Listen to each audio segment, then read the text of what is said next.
Hello there. Welcome to my campfire.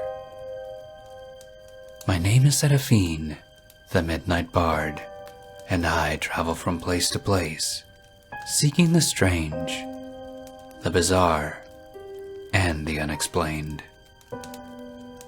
It is often said that love conquers all, and true enough, love has been the driving force behind much of history. It is a sentiment powerful enough to motivate people to overcome their darkest demons, to reach out and edify their fellow man. And there are even some who would lay their lives down for it. Love has often driven people to become the very best version of themselves. But sometimes,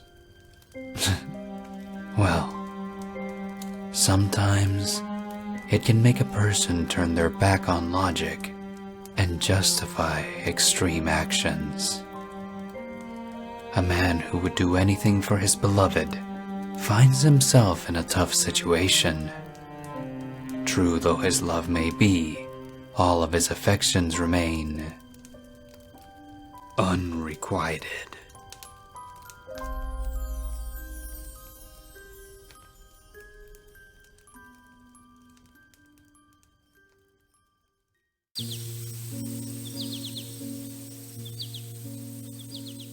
There you are, my dear.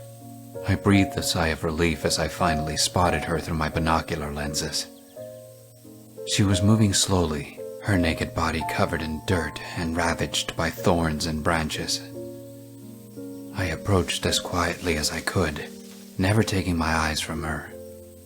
Although she didn't know this forest like I did, she was headed right for civilization. If she spotted me, there was a chance she could sprint away to where someone would see her. The next few minutes were agonizing. Panic rose into my chest as she drew ever closer to the clearing. I quickened my pace, foregoing stealth as the situation became critical. Her head snapped around as I rushed toward her. Our eyes locked and she let out a piercing shriek, stumbling forward and crashing through the brush. Only 100 yards ahead, the branches thinned and the early morning sunrise was shining on a farmhouse. I could not let her escape. I loved her too much to let her get away.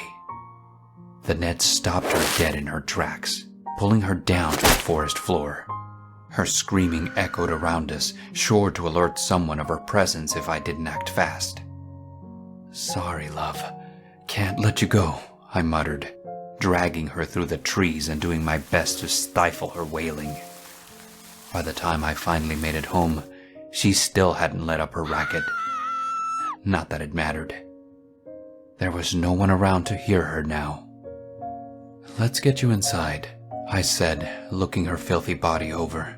She looked back at me with rage in her eyes, but I was used to this by now. I didn't let it bother me much. It took a lot of effort to get her back in her restraints in the basement. She tried to bite and scratch the whole time, but I was finally able to get her collar and shackles secured.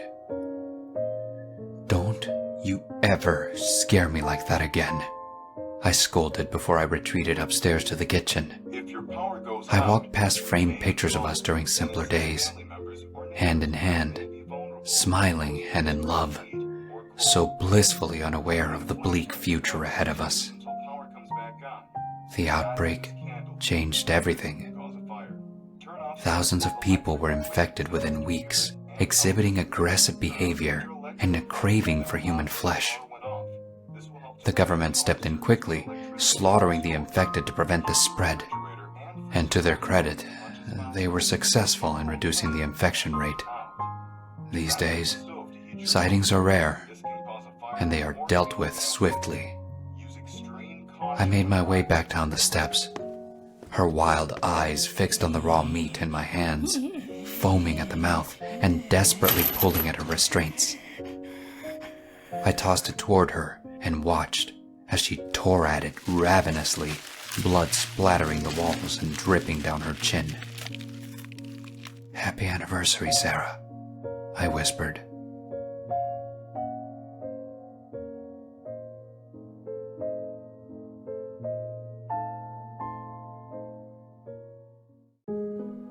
Thank you for tuning in to this week's story, Campfire Gang.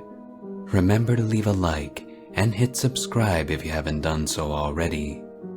If you are enjoying my content and would like to help support the channel, please check out my Patreon link in the description, like these honorary bards. Also, be sure to check out the author's links in the description to see more of their work, or to contact them and tell them how much you enjoyed their story. Be safe out there, friends. I look forward to meeting you again by the light of the campfire.